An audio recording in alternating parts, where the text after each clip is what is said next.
Hey there, it's a good morning. It's about 2 hours and 45 minutes since sunrise. Must be about 65 degrees out, really nice day.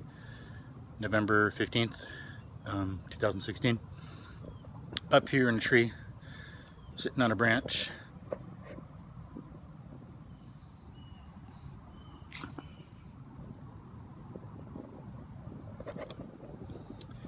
Out here near Cypress Creek.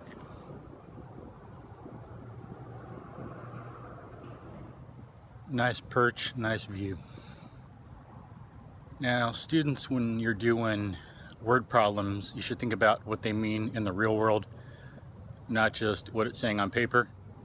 And teachers, we should instill that skill in students to help them apply concepts to the real world instead of being detached. If we're doing something with shadows in a building, we need to think about what that would mean in the real world, because we all have experience with shadows.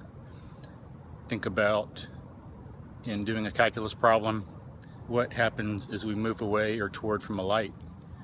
We know that the shadow gets bigger or smaller, so we should utilize that knowledge instead of being confused about what's going on. Get in the habit of always thinking about reality when you're doing something instead of ignoring it. Just using the words, going inside your head, it's a very dangerous cognitive habit. It's really illogical. You're not really being rational and paying attention to the world. You need to train yourself when you're young to really apply concepts to the real world. It's not a skill that happens automatically. If you don't do it, then you're just training yourself to detach concepts from the world, and then you're not going to have successful action or successful thought. And, as students, I don't think you want that. And as teachers, I don't think we want that in the people we teach. Now, we do a lot of word problems, so you can't do it with everything, but strive to do it with some of them.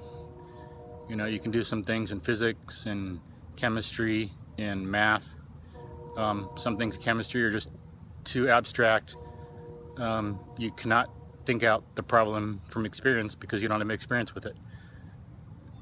Some things in physics are similar, but a lot of times in physics we can think about things like cars moving, balls rolling down an incline, a lot of things we could think about how it actually works.